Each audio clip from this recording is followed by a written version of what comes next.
Alright.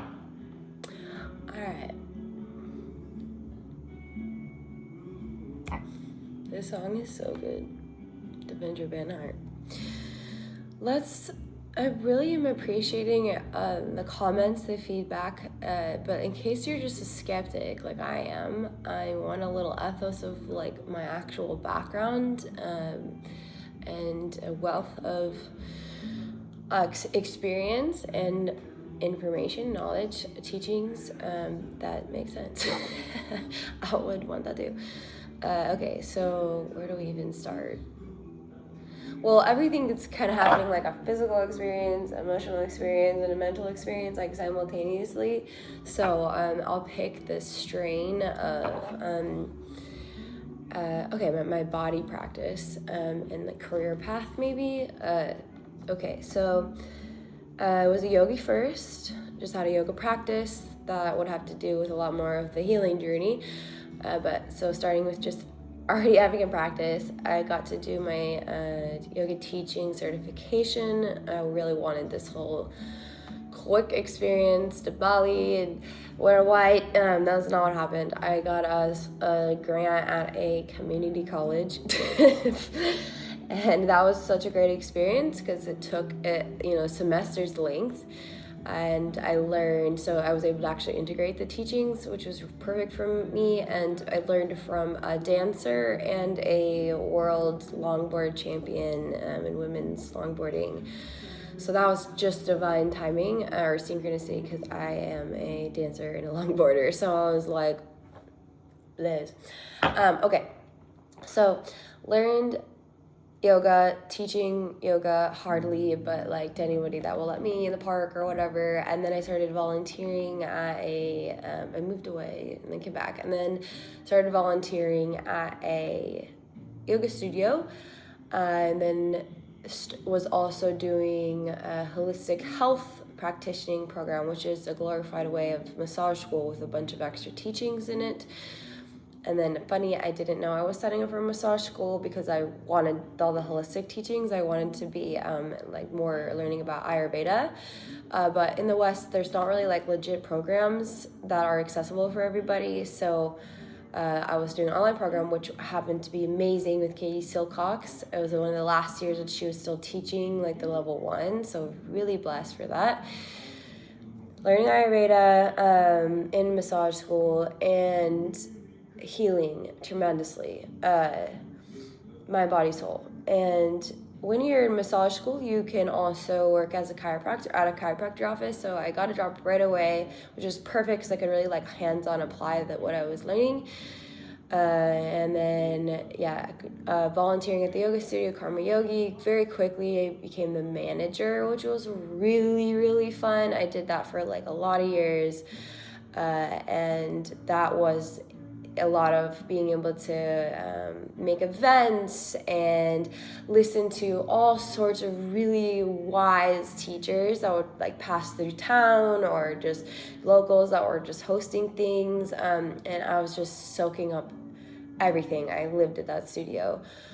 And after, well, that was ended semi-recently, but I'm learning massage, working a chiropractor, and then I started working at a spinal rehabilitation chiropractor for professional surfers and skaters, and that's when my spiritual journey really started to kick off. So I was learning I was still learning holistics, but not necessarily esoterics. But what was so striking was then I had all these case studies. I had all these bodies, all these hearts, and I now can see them regularly too. So you start to notice patterns. And for young, I don't know if you know like skate culture, but like it's a street sport. So these kids would be dealing with things like, and I shouldn't say kids or adults, but they got sponsored. Now they have all this money, like their whole lives could just change overnight, and so much dependency on the state of their body because it's a kind of a short window for that career. And so it was just tremendous pressures. And then you have competitions, and and surfing especially, like if you don't quite have a sense of spirituality, like it's almost impossible, because just being out there immersed in nature like that, it just does something to you. And if they don't really have the answers, it can look, and it's a very adrenaline seeking sport, that can turn to things like addiction and just always craving that feeling of just godliness, of walking on water. So that was kind of really a very inspiring time of my life. And then unfortunately that ended because I also got to experience workplace bias. I was the only chick, and even if I had all the best intentions of what I was doing and practicing, wasn't always perceived appropriately. And so that was perfect though. It pushed me to start my own business. And so I was just working on surfers and skaters out of the yoga studio, and whoever else, and again, just doing case studies. And it was just like impossible to deny the connection between people's thought patterns, their emotional states, and how it would affect their bodies. And it was just so beautiful. And then I would also watch people heal, and even if I'm seeing them 3 times a week, what would make people heal and change the most was when they decided to align their like outside practices. Like we can do so much in a yoga class, and we can do so much doing on the massage table, or preferably we can do so much outside. There's so much healing, but when people would log on their hearts and their heads, and so this trinity of the physical added was opening up people to these like awakenings, and they would be experiencing synchronicities. And then we got to talk about that, and I was learning all about the chakras at the same time that I was learning about anatomy. So it was like this anatomy of spirit and this anatomy of the body, and then just seeing them overlaid on each other, but they were in 2 seemingly separate worlds. It like didn't make sense to me, because I'm like, y'all are saying the same thing, but we have blinders, because the spiritual community only often stays in the unrelatability of judgment based off of this role of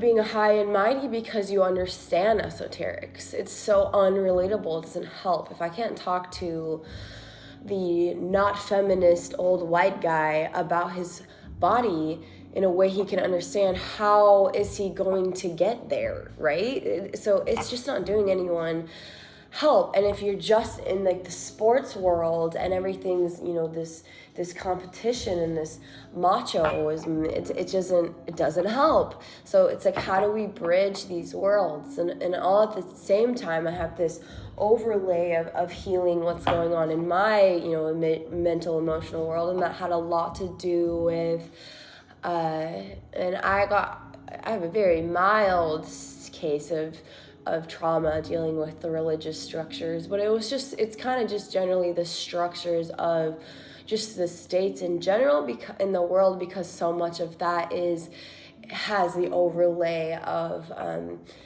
this savior complex, and using a master teacher to bring about judgment was not sitting. So I got this mixture going on, and I'm also healing it my own body. And so with that comes creative energy like crazy, and like, how do you balance that? And life and death and friends and foes and just so much. And so I really would work hard and hermit hard. Work hard, hermit hard, work hard, hermit hard. And the thing about too is when you're doing all these case studies is like you get to know people really well, because it's my job. Like I love to go deep right away, and most people actually need that and want that. And so, but it doesn't really mean that like people know you or see you. And so on the inside, I'm going through it constantly, but also I have, you know, a sort of a disposition and an expectation in society to be happy and cheery and beautiful, and that's kind of that. And to feel ugliness, and to be perceived or to be thrown ugliness, and of course doing massage in a community like I work in an art community that has like a lot of money and wealth, and so that breeds its own certain type of projections and things coming in my field that were teaching me, but they weren't necessarily fair. And then the other place that I work is the surf capital of the world. So like it, and so again, it's just like this spirit and this competition, these two natures, and like how do we get them on board? And so yeah, eventually though, I moved out of being the manager of the yoga studio and just was able to focus on my own massage and yoga privates, mostly because the studio also then it ended up like switching owners and being less female run, badass, not spiritual as it was spiritual, and I'm so grateful for that, especially now. Anyways,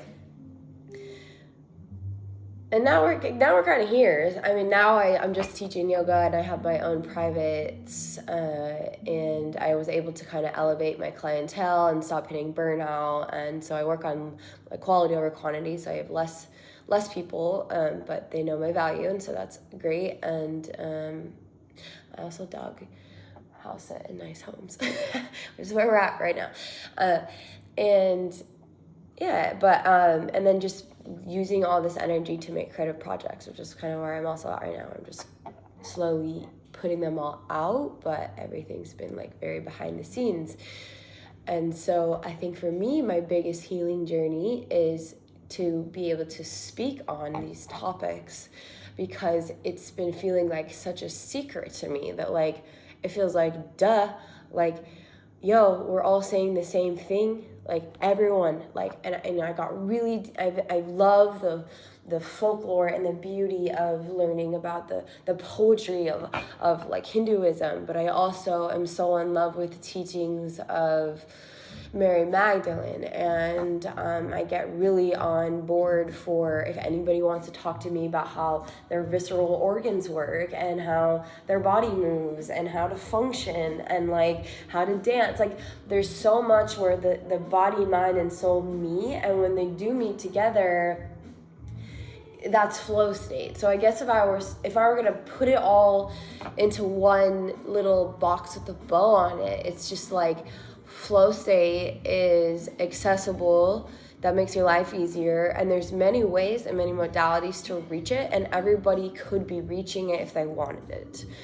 And that's that. And I hope that these teachings and this video shows you that like I'm not just talking out of my head or my feet, like it's embodied, because I had the time to practice these teachings, and I wouldn't be speaking about anything that I haven't actually really deeply experienced. And that means with the chakras, where it's invisible, and it's also with the physical body, and like we can talk about the bones, because we need to talk about the bones to understand how you can have a purple flame come in your energetic heart and like burst you open and show you all your shadows, and you're gonna be, you know, like it's chicken or the egg for people, but I'm so sick and tired of like the spiritual world not being able to communicate to the people that need it. And I shouldn't even say that, because spiritual people need the medicine of the grounded people. Like my daddy is a working class man chopping wood. Like I have to talk to him in order for him to, like, for anyone, like we can do both, and we should do both. And so yeah, I'm logging off. psychedelic space cowgirl with art and love to share. Thanks. And I did, well, it's a secret, but what I'm currently doing is, no, I can't even tell you it's a secret, but like, more to come in a way that there's even like an actual space, there's an actual physical space that is, I get to be a part of, creating an entire new structure of business and an entire new collaboration of art and yoga. So yay. Okay, much love. Let me know what you think. Like, are you guys body workers, or are you plumbers? I don't know. It's all good.